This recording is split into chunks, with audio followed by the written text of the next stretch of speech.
হ্যাঁ গো, তুমি আজ এত তাড়াতাড়ি ক্ষেত থেকে চলে আসলে যে? এখন তো সবে 11টা বাজে। অন্যদিন তোমার আস্তে আস্তে তো 3টে বেজে যায়। কিছু হয়েছে নাকি আজকে? না না, কিছুই হয়নি। আজ গরমটা এত বেশি পড়েছে যে খেতে টেকাই যাচ্ছে না, তাই ভাবলাম একটু তাড়াতাড়ি বাড়িতে চলে যাই। তা গো গিন্নি, তুমি কি রান্না করছো আজকে? আমি আজকে বেগুন ভাজা, মাছের ঝোল আর ডাল রান্না করেছি। মাছের ঝোল? তা কি মাছের ঝোল রান্না করলে গো আজ? বাটা মাছ রান্না করেছি। আজকে বাটা মাছের দাম খুবই কম ছিল, তাই 50 টাকা দিয়ে বাটা মাছ রেখেছি আর সেটাই রান্না করেছি। ও, বাটা মাছ। জানো গিন্নি, কতদিন হয়ে গেল ইলিশ মাছ খাই না, তাই ভাবছিলাম এইবার যদি খেতে ভালো ফসল হয় তাহলে বাজার থেকে ইলিশ মাছ নিয়ে আসবো। ইলিশ মাছ খাওয়ার মতো কি টাকা আমাদের ঘরে হবে? 1000-1200 টাকার নিচে তো ইলিশ মাছ পাওয়াই যায় না। সেটা আমিও জানি, তাই তো বললাম যদি ভালো ফসল হয় তাহলেই খাবো। জানো গিন্নি, সেই ছোটবেলা মায়ের হাতে সর্ষে ইলিশ খেয়েছিলাম, এখনো ভুলতে পারিনি সেদিনের কথা।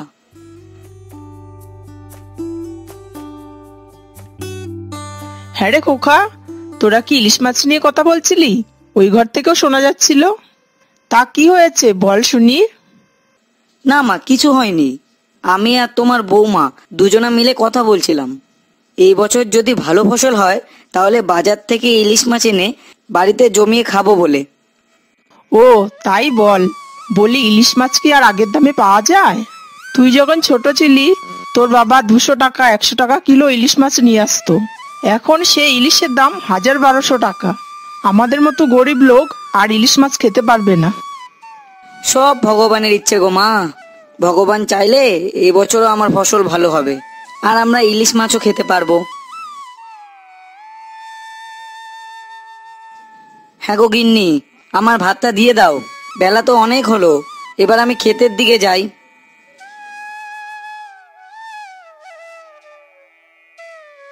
আমি আগেই জানতাম তুমি সকাল হলে তাড়াহুড়ো করবে, তাই তো আমি সবার প্রথম তোমার টিফিন সাজিয়ে রেখেছি। এই নাও তোমার টিফিন।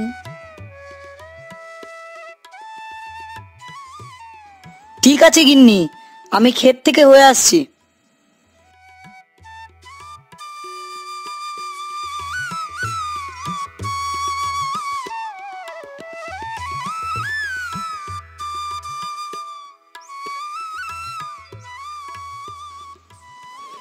কিরে বিমল, ক্ষেতে সার ছড়াচ্ছিস বলে মনে হয়। এত তাড়াতাড়ি সার ছড়ালে কিছুদিন পরে তো আবার সার ছড়াতে হবে।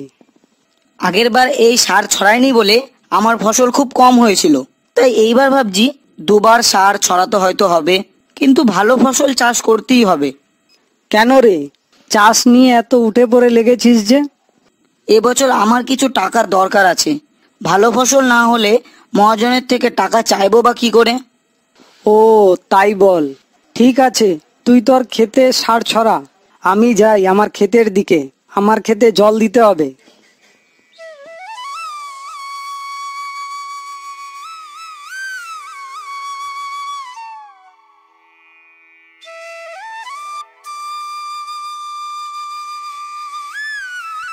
যাক বাবা, এবছর যা ফসল হয়েছে তা মহাজনকে দিলে আমি ভালো টাকাই পাবো। তা দিয়ে আমার সংসারের খরচাটাও হয়ে যাবে আর আমার ইলিশ খাওয়ার স্বপ্নটাও মিটে যাবে।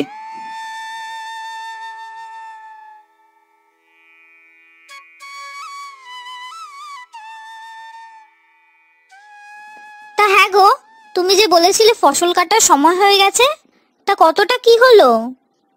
হ্যাঁ, এক্ষুনি আমি ক্ষেত থেকে হয়ে আসলাম। ভাবছি কালই ফসল কেটে মহাজনের বাড়িতে দিয়ে আসবো। জানো গিন্নি, যা ফসল হয়েছে না এবার, কোনোবার আমি এত ভালো ফসল চাষ করতে পারিনি। ফসল দেখে যা মনে হলো 25,000 টাকা তো পেয়েই যাব। বলো কি, আমাদের ক্ষেতে এবার এত ভালো ফসল হয়েছে?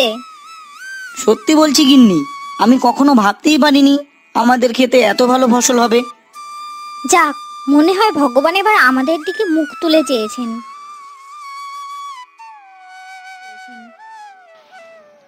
হ্যাঁ রে বিমল, এই যত ফসল নিয়ে এসেছিস এই সবই কি তোর ক্ষেতের ফসল?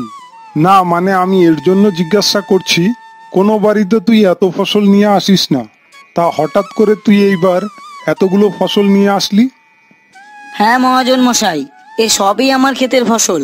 এবারের ফসল দেখে আমিও ভাবছি একই ক্ষেতে এত বেশি পরিমাণের ফসল কি করে হলো। যাক ভালো, যতগুলো ফসল নিয়ে এসেছিস তার জন্য তুই ভালো দাম পাবি, আর আমিও অন্য জায়গায় বিক্রি করে কিছু টাকা উপার্জন করতে পারবো। এই নে ধর, এই বছর ফসলে তোর 27,000 টাকা হয়েছে।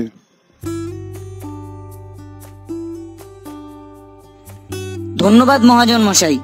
আমি এখন বাড়ি যাই। বাড়িতে গিয়ে আমার গিন্নি আর মাকে এতগুলো টাকা দেখালে ওরা তো অবাক হয়ে যাবে। তা তো হবেই। প্রতি বছর তুই 12 থেকে 14,000 টাকা নিয়ে যাস, আর এই বছর হঠাৎ করে যদি তুই 27,000 টাকা নিয়ে গিয়ে বাড়িতে দিস, তাহলে বাড়ির লোক তো অবাক হবেই। আচ্ছা মহাজন মশাই, আমি এখন বাড়ির দিকে যাই।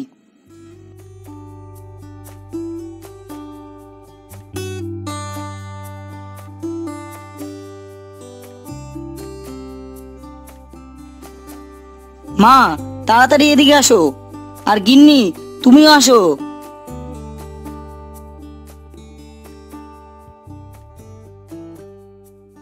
তা কি হয়েছে? এত জোরে জোরে চিৎকার করে সবাইকে ডাকছো কেন? জানো গিন্নি, আমি ভাবছিলাম ফসল দিয়ে 25,000 টাকার মতো পেয়ে যাব, কিন্তু এখন তো দেখছি 27,000 টাকা পেয়ে গেলাম। বলিস কি রে খোকা, পুরো 27,000 টাকা পেয়ে গেছিস? যাক, ভগবান এতদিন পরে আমাদের দিকে মুখ তুলে চেয়েছেন। এই নাও গিন্নি, টাকাগুলো তুমি আলমারিতে তুলে রাখো। তোমাকে যে টাকা দিয়েছি ওতে 26,000 টাকা আছে, আর আমি 1,000 টাকা নিয়ে বাজারে যাচ্ছি। বাজার থেকে ইলিশ মাছ কিনে নিয়ে আসি। আজকে একটা এত বড় খুশির দিন, বাড়িতে ইলিশ মাছ হবে না তা কি হয়? ঠিক আছে, তুমি যাও, গিয়ে বাজার থেকে ইলিশ মাছ নিয়ে এসো। তোমার অনেক দিনের স্বপ্ন মায়ের হাতে সর্ষে ইলিশ খাবে, সেটা আজ পূরণ হবে।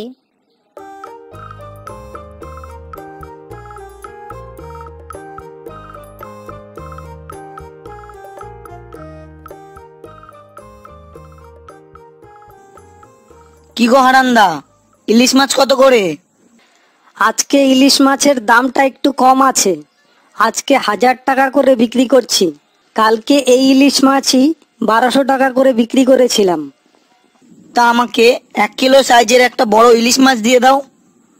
এই যে এই ইলিশটা নিয়ে যা, আগের থেকেই মেপে রেখেছিলাম, 1 কিলোই আছে।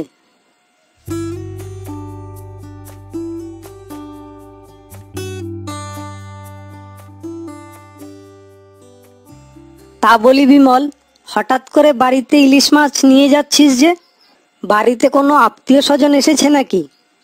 না গো না, বাড়িতে কোনো আত্মীয় স্বজন আসেনি। অনেক দিন ধরে ইচ্ছে হচ্ছিল মায়ের হাতে সর্ষে ইলিশ খাবো। জমিতে ভালো ফসল হচ্ছিল না বলে ইলিশ মাছ কেনার সাহসই পাচ্ছিলাম না। এবছর জমিতে ভালো ফসল হয়েছে, মহাজনকে ফসল দিয়ে আসলাম। 27,000 টাকা বিক্রি করলাম গো। সেখান থেকে কিছু টাকা নিয়ে তোমার কাছে ইলিশ কিনতে চলে আসলাম। আচ্ছা হারান্দা, আমি এখন আসি গো।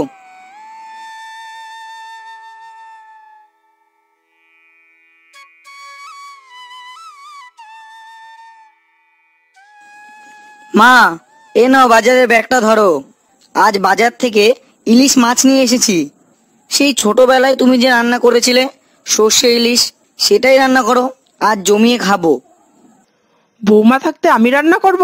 না না বাবা, তুই বৌমাকে বল, বৌমা ভালো করে রান্না করে দেবে। না মা, আজকের ইলিশ মাছটা আপনিই রান্না করুন। আপনার ছেলের অনেক দিন ধরে আপনার হাতে তৈরি সর্ষে ইলিশ খাওয়ার ইচ্ছে হয়েছিল। আমি তো রোজই রান্না করি, আজ আমি আপনাকে সব জোগাড় করে দেব, আপনিই রান্নাটা করুন। ঠিক আছে বৌমা, তোমরা যখন বলছো তাহলে ইলিশ মাছটা আমিই রান্না করব।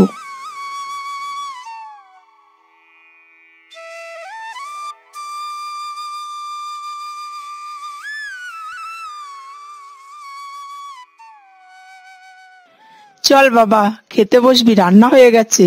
জানি না সেই ছোটবেলা তোকে কি করে ইলিশ মাছ রান্না করে খাইয়েছি। কত বছর হয়ে গেছে রান্না বান্না করি না, সব রান্না তো বৌমাই করে। আজ এতদিন বাদে রান্না করেছি, জানি না কেমন হয়েছে, খেয়ে বলবি। চল। মা, তুমি রান্না করেছো আর সেটা ভালো হবে না? সেটা কি কখনো হতে পারে? চলো চলো, আমার তো আর তস হয়েছে না।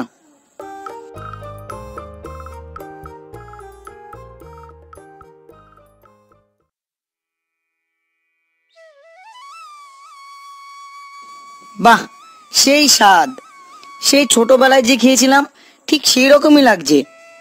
এত বছর পরে তুমি মা রান্না করেছো, কিন্তু তোমার হাতে রান্না মোটেও পাল্টায়নি।